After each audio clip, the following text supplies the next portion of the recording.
The quote that I chose for my book talk is, "Privately, we cannot stand our lives and dare not examine them.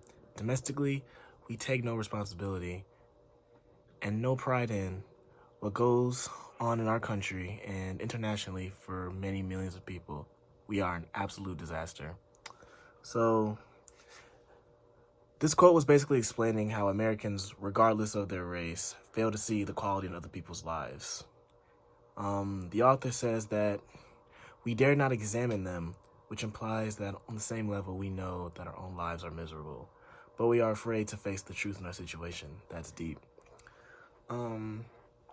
So the book that I read was The Fire Next Time by James Baldwin.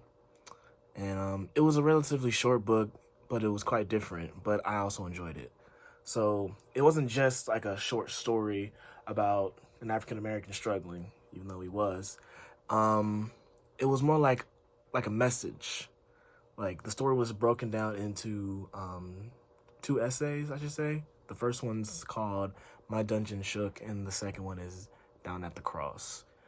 And he was basically just, these messages were messages to his nephew, who also was named James Baldwin. So in the first essay, Baldwin urges his nephew to seek lasting change for Black people in America rather than vengeance for the abuse that we've been forced to endure.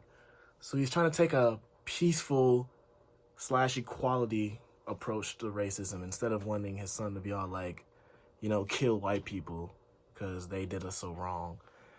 This theme continues throughout the entire book. Baldwin concludes that even though the anger of Black people is entirely justified, separating from America or limiting white people is not a feasible solution. He has a point, though. It makes us look like monsters, but kind of justified, but it is what it is. And Down at the Cross, it was more of Baldwin kind of seeing a spiritual approach to the world and society and racism, etc.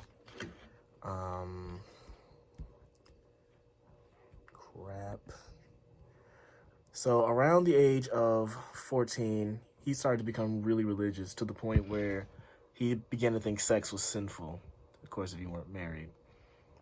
And he mentioned how the church has kept him safe from run-ins with the police and stuff. So the church and being religious was kind of like a safe space for him, literally. And at some point, he ended up meeting with Elijah Muhammad, and they ended up discussing different ideologies about the world. And he sticks with the same conclusion he came with earlier, which was that Black and white people just need to come together instead of just fighting each other. Overall, I really enjoyed the book. It was really interesting, and I honestly would have liked to read a little bit more of it. All right. This is Jalen from Academic 100. See you later.